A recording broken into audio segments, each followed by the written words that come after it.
Bitcoin, un sistema de efectivo electrónico usuario a usuario, por Satoshi Nakamoto. Esta versión fue traducida al español por Ángel León de diariobitcoin.com. Abstracto. Una versión puramente electrónica de efectivo permitiría que los pagos en línea fuesen enviados directamente de un ente a otro sin tener que pasar por medio de una institución financiera. Firmas digitales proveen parte de la solución, pero los beneficios principales se pierden si existe un tercero confiable para prevenir el doble gasto. Proponemos una solución al problema del doble gasto utilizando una red usuario a usuario.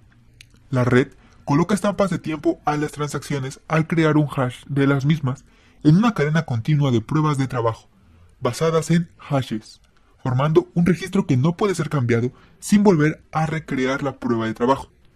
La cadena más larga no solo sirve como la prueba de la secuencia de eventos testificados, sino como prueba de que vino del gremio de poder de procesamiento de CPU más grande. Siempre que la mayoría de poder de procesamiento de CPU esté bajo el control de los nodos que no cooperan para atacar la red, estos generarán la cadena más larga y le llevarán la ventaja a los atacantes. La red en sí misma requiere una estructura mínima. Los mensajes son enviados bajo la base de mejor esfuerzo, y los nodos pueden irse y volver a unirse a la red como les parezca, aceptando la cadena de prueba de trabajo de lo que sucedió durante su ausencia. Primera parte, introducción. El comercio en el Internet ha venido a depender exclusivamente de instituciones financieras, las cuales sirven como terceros confiables para el procesamiento de pagos electrónicos. Mientras que el sistema funciona lo suficientemente bien para la mayoría de las transacciones, aún sufre de las debilidades inherentes del modelo basado en confianza.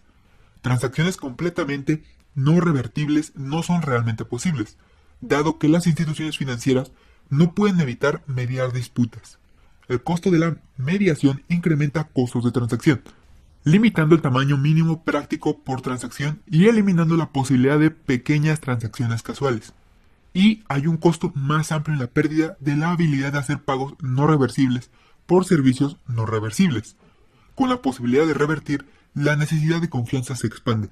Los comerciantes deben tener cuidado de sus clientes, molestándolos pidiendo más información de la que se necesitaría de otro modo. Un cierto porcentaje de fraude es aceptable como inevitable. Estos costos e incertidumbres de pagos pueden ser evitadas en persona utilizando dinero físico, pero no existe un mecanismo para hacer pagos por un canal de comunicación sin un tercero confiable. Lo que se necesita es un sistema de pagos electrónicos basado en pruebas criptográficas en vez de confianza, permitiéndole a dos partes interesadas en realizar transacciones directamente sin la necesidad de un tercero confiable. Las transacciones que son computacionalmente poco factibles de revertir protegerían a los vendedores de fraude, y mecanismos de depósitos de fideicomiso de rutina podrían ser fácilmente implementados para proteger a los compradores. En este trabajo, proponemos una solución al problema del doble gasto, utilizando un servidor de marcas de tiempo usuario a usuario distribuido para generar una prueba computacional del orden cronológico de las transacciones. El sistema es seguro mientras que nodos honestos controlen colectivamente más poder de procesamiento, CPU, que cualquier otro grupo de nodos atacantes en cooperación. Parte 2. Transacciones. Definimos una moneda electrónica como una cadena de firmas digitales. Cada dueño transfiere la moneda al próximo al firmar digitalmente un hash de la transacción previa y la clave pública del próximo dueño, y agregando estos al final de la moneda. Un beneficiario puede verificar las firmas para verificar la cadena de propiedad. El problema claro es que el beneficiario no puede verificar si uno de los dueños hizo un doble gasto de la moneda. Una solución común es introducir una autoridad central confiable o casa de moneda que revisa si cada transacción tiene doble gasto. Después de cada transacción, la moneda debe ser regresada a la casa de moneda para generar una nueva moneda, y solo las monedas generadas directamente de la casa de moneda son las que se confían de no tener doble gasto. El problema con esta solución es que el destino del sistema monetario entero depende de la compañía que gestiona la casa de moneda, con cada transacción teniendo que pasar por ellos, tal como un banco. Necesitamos una forma para que el beneficiario pueda saber que los dueños previos no firmaron ninguna transacciones más tempranas. Para nuestros propósitos, la transacción más temprana es la que cuenta, así que no nos importan otros intentos de doble gasto más tarde. La única forma de confirmar la ausencia de una transacción es estando al tanto de todas las transacciones. En el modelo de la casa de moneda estaba al tanto de todas las transacciones y ésta decidiría cuáles llegaban primero. Para lograr esto sin un tercero confiable, las transacciones deben ser anunciadas públicamente. Y necesitamos un sistema de participantes que estén de acuerdo con una historia única del orden en que éstas fueron recibidas. El beneficiario necesita prueba de que a la hora de cada transacción, la mayoría de los nodos estuvieron de acuerdo con que esta fue la primera que se recibió. Parte número 3. Servidor de marcas de tiempo.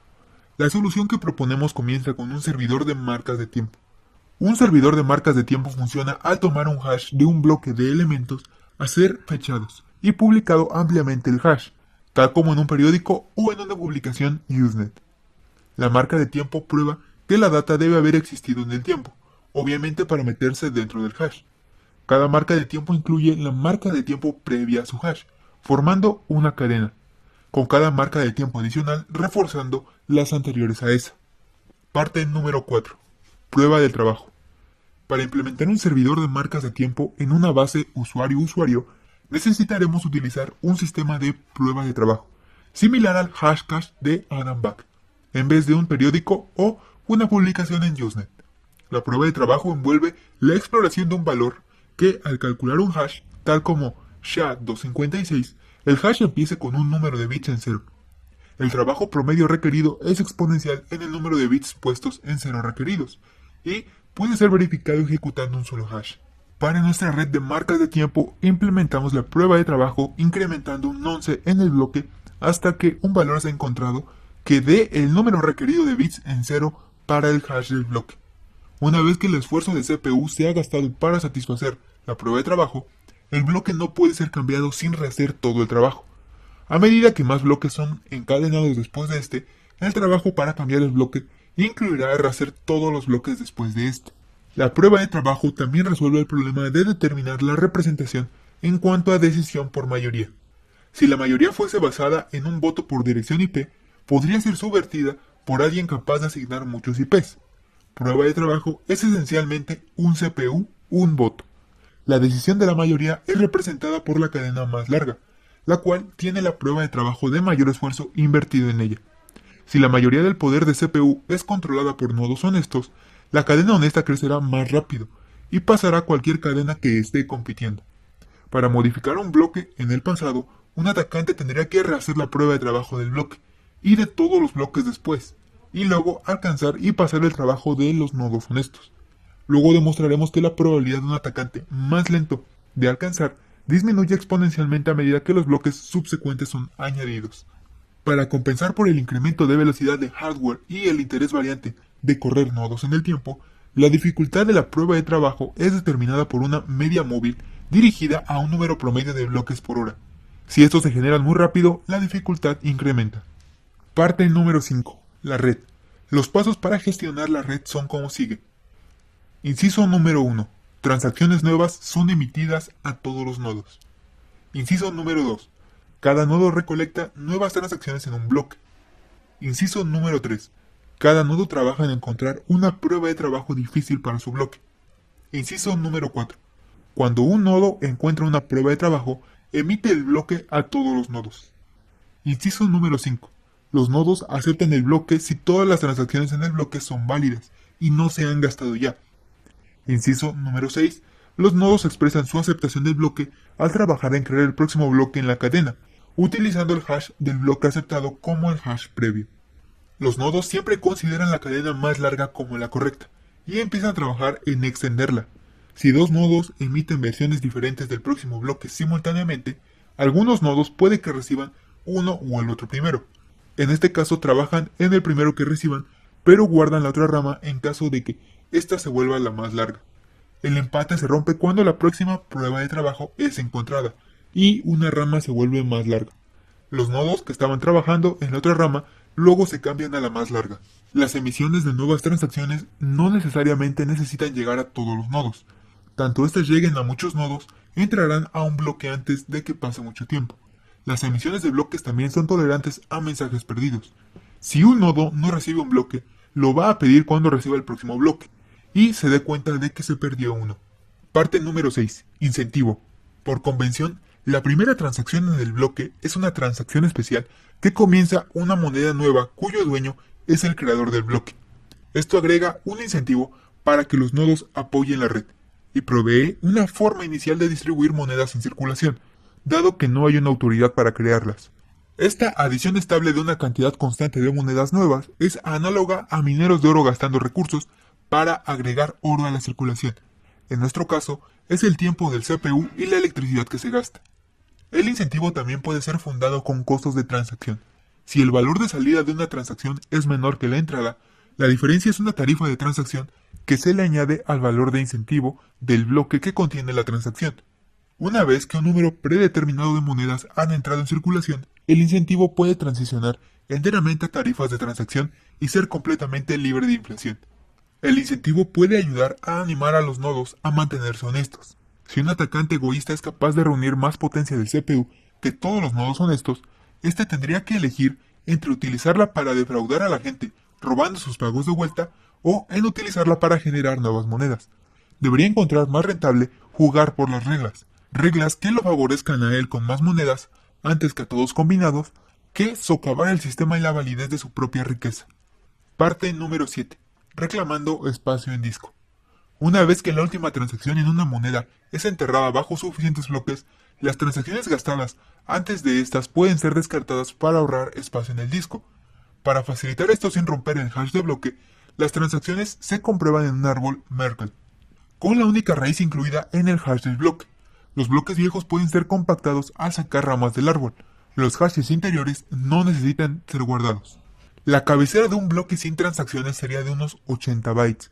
Si suponemos que cada bloque es generado cada 10 minutos, 80 bytes por 6 por 24 por 365 igual a 4.2 megabytes por año, con computadoras generalmente vendiéndose con 2 GB de RAM en el 2008 y la ley de Moore prediciendo el crecimiento actual de 1.2 GB por año, el almacenamiento no debe ser un problema, aun si las cabeceras de los bloques deben permanecer en la memoria. Parte número 8. Verificación de pagos simplificada. Es posible verificar pagos sin correr un nodo de red completo. Un usuario solo necesita mantener una copia de las cabeceras de los bloques de la cadena más larga de prueba de trabajo, la cual puede obtener haciendo una búsqueda en los nodos de red hasta que esté convencido que tenga la cadena más larga y obtenga la rama Merkle que enlaza la transacción al bloque en que ha sido fechado. No puede verificar la transacción por sí mismo, pero al enlazarla a un lugar en la cadena, ahora puede ver que un nodo de la red la ha aceptado y los bloques añadidos después confirman aún más que la red lo ha aceptado. Como tal, la verificación es confiable a medida que nodos honestos controlan la red, pero es más vulnerable si la red es dominada por un atacante. Mientras que los nodos de la red puedan verificar transacciones por sí mismos, el método simplificado puede ser engañado por las transacciones fabricadas de un atacante hasta que el atacante pueda continuar dominando la red. Una estrategia para protegerse de esto es aceptar alertas de los nodos de la red cuando detecten un bloque inválido, pidiéndole al usuario que se baje el bloque completo y las transacciones alertadas para confirmar la inconsistencia. Los negocios que reciban pagos frecuentes van a querer correr sus propios nodos para seguridad más independiente y verificación más rápida. Parte número 9. Combinando y dividiendo valor. Aunque sería posible manipular monedas individualmente, sería difícil de manejar el hacer una transacción por cada centavo en transferencia. Para permitir que el valor se divida y se combine, las transacciones contienen múltiples entradas y salidas. Normalmente habrán o una sola entrada de transacción previa más grande o múltiples entradas combinando cantidades más pequeñas, y al menos 2 salidas, una para el pago y una para devolver el cambio si es que hay algún cambio de vuelta al emisor. Debe ser notado que en donde una transacción depende de varias transacciones y esas transacciones dependen en muchas más, no hay ningún problema. Nunca existe la necesidad de extraer una copia completa de la transacción por sí sola de la historia de transacciones. Parte número 10. Privacidad. El modelo bancario tradicional logra un nivel de privacidad al limitar el acceso a la información de las partes envueltas y del tercero confiado. La necesidad de anunciar todas las transmisiones públicamente se opone a este método, pero la privacidad aún puede ser mantenida al romper el flujo de información en otro lugar, al mantener las claves públicas anónimas. El público puede ver que alguien está enviando una cantidad a otra persona, pero sin información que relacione la transacción a ninguna persona. Esto es similar al nivel de información mostrado por las bolsas de valores, donde el tiempo y el tamaño de las transacciones individuales, la cinta, es pública, pero sin decir quiénes son las partes. Como un contrafuegos adicional, un par nuevo de claves debe ser utilizado para cada transacción, de modo que puedan ser asociadas a un dueño en común. Algún tipo de asociación es inevitable con transacciones de múltiples entradas, las cuales pueden revelar que sus entradas fueron apropiadas por el mismo dueño. El riesgo está en que si el dueño de una clave es revelado, el enlazado podría revelar otras transacciones que pertenecieron al mismo dueño. Parte número 11. Cálculos. Consideramos el escenario en el que un atacante intenta generar una cadena alterna más rápido que la cadena honesta. Aun si esto es logrado, esto no abre el sistema a cambios arbitrarios. Tal como crear valor del aire o tomar dinero que nunca le perteneció al atacante, los nodos no aceptarían una transacción inválida como pago, y los nodos honestos nunca aceptarán un bloque que las contenga. Un atacante puede únicamente intentar cambiar solo una de sus propias transacciones para retomar dinero que ha gastado recientemente. La carrera entre una cadena honesta y la cadena de un atacante puede ser caracterizada como una caminata aleatoria binominal. El evento del éxito es la cadena honesta siendo extendida por un bloque, incrementar esa ventaja por +1. Y el evento de fracaso es la cadena del atacante siendo extendida por un bloque reduciendo la distancia por -1. La probabilidad de que un atacante pueda alcanzar desde un déficit dado es análogo al problema de la ruina del apostador. Supóngase que un apostador con crédito ilimitado empieza en un déficit y juega potencialmente un número infinito de intentos para llegar a un punto de equilibrio. Podemos calcular la probabilidad de que llegase al punto de equilibrio o que un atacante llegue a alcanzar la cadena honesta como sigue. Tenemos la siguiente fórmula en tu pantalla donde P es igual a probabilidad de que un nodo honesto encuentre el próximo bloque, Q, probabilidad de que el atacante encuentre el próximo bloque, y Q subíndice Z, probabilidad de que el atacante llegue a alcanzar desde Z bloque atrás. Dada nuestra hipótesis de que P es mayor que Q, la probabilidad cae exponencialmente mientras que el número de bloques, el cual el atacante debe alcanzar, incrementa. Con las probabilidades en contra, si no hace una estocada afortunada desde el principio, sus chances se vuelven extremadamente pequeños a medida de que se queda más atrás. Ahora, consideramos cuánto necesita esperar el recipiente de una nueva transacción antes de tener la certeza suficiente de que el emisor no puede cambiar la transacción. Asumimos que el emisor es un atacante el cual quiere hacerle creer al recipiente que le pagó durante un rato, luego cambiar la transacción para pagarse de vuelta a sí mismo una vez que ha pasado un tiempo. El receptor será alertado cuando esto suceda, pero el emisor espera que sea demasiado tarde. El receptor genera un nuevo par de claves y entrega la clave pública al emisor poco después de hacer la firma. Esto previene que el emisor prepare una cadena de bloques antes de tiempo, al trabajar continuamente hasta que tenga la suerte de adelantarse lo suficiente, y luego ejecutar la transacción en ese momento. Una vez que la transacción es enviada, el emisor deshonesto empieza a trabajar en secreto en una cadena paralela que contiene una versión alterna de su transacción. El recipiente espera que la transacción sea añadida al bloque, y Z bloques han sido enlazados después de la transacción. Él no necesita saber la cantidad exacta de progreso que el atacante ha logrado.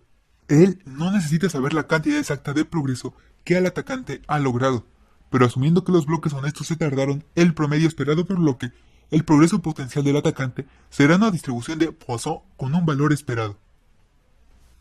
Para obtener la probabilidad de que el atacante aún pueda alcanzar ahora, multiplicamos la densidad de Poisson por una cantidad de progreso que pudo haber hecho por la probabilidad que pudo alcanzar desde ese punto. Reorganizamos para evitar la suma de la cola infinita de la distribución y convertimos a código en C. Ejecutamos algunos resultados. Podemos ver que la probabilidad cae exponencialmente con Z. Resolvemos para una probabilidad menor que 0.1%. Parte número 12. Conclusión. Hemos propuesto un sistema para transacciones electrónicas sin depender en confianza. Comenzamos con el marco habitual de monedas hechas de firmas digitales, el cual provee un control fuerte de propiedad, pero es incompleto si no existe una forma de prevenir el doble gasto. Para solucionar esto, hemos propuesto una red usuario-usuario que utiliza prueba de trabajo para registrar una historia pública de transacciones, la cual rápidamente se convierte en práctica computacionalmente para que un atacante pueda cambiar si nodos honestos controlan la mayoría del poder de CPU. La red es robusta en su simplicidad no estructurada. Los nodos pueden trabajar todos al mismo tiempo con poca coordinación. No necesitan ser identificados, dado que los mensajes no son enrutados a ningún lugar en particular, y solo necesitan ser entregados bajo la base de un mejor esfuerzo. Los nodos pueden irse y volver a la red a su voluntad, aceptando la cadena de prueba de trabajo como prueba de lo que sucedió mientras estuvieron ausentes. Votan con su poder de CPU, expresando su aceptación por los bloques válidos al trabajar extendiéndose, y rechazando bloques inválidos al refutar trabajar en ellos. Cualquier reglas necesarias e incentivos se pueden hacer cumplir con este mecanismo de consenso.